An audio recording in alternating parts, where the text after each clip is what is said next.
এই ৰঙালাও আলু দিয়া গৰৈ মাছৰ মূৰৰ আঞ্জা, তিতাকেলা ভাজি, ভেন্দি, ভাত। আজি আমাৰ দিনৰ আহাৰ এইখিনিয়ে। তাৰ পাছত মই তেলটো দি দিলোঁ। তাৰ পাছত মই পিঁয়াজটো দি দিছোঁ। পিঁয়াজটো ৰঙচুৱা হোৱালে মই ভাজি আছোঁ। এই পিঁয়াজটো ৰঙচুৱা হৈ গৈছে। তাৰ পাছত মই ৰঙালাও আলুখিনি দি দিলোঁ। গোটেইখিনি মই দি দিছোঁ। তাৰপাছত মই তাক ভাজি দিম, এবাৰ লৰাই দিম ভালকৈ।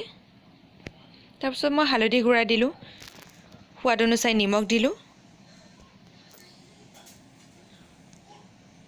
জিৰা, জলকীয়া, আদা নহৰুৰ পেষ্টখিনি মই দি দিছোঁ। তাৰপিছত মই তাক ভালকৈ লৰাই দিছোঁ।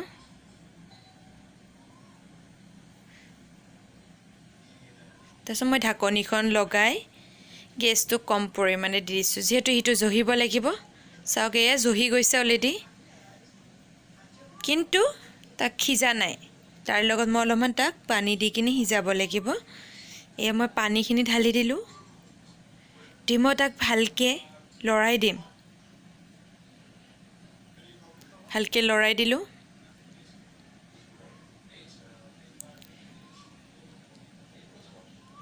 ঢাকনখন লগাই দিলোঁ।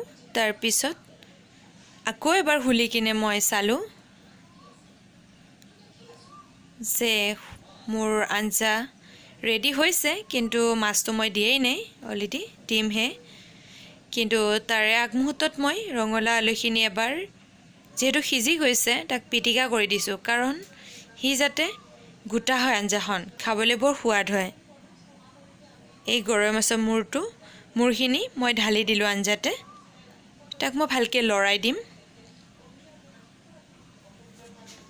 তাক লৰাই দিছোঁ।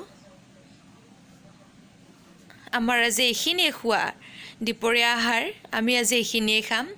ঠিক আছে বাৰু, মই ঢাকনিখন লগাই কম পৰিমাণে দি তাক মই সিজিবলৈ দিছোঁ। থকবককৈ সিজিছে, দেখিছেই চাগে। বঢ়িয়া লাগে দেই এই আঞ্জাখন খাই কিনে, বহুত টেষ্টি পাওঁ। আপোনালোকে খাই ভাল পায়নে? মোক জনাব হা। বহুত টেষ্টি লাগে। মোৰ হৈ গ'ল, বন্ধ কৰি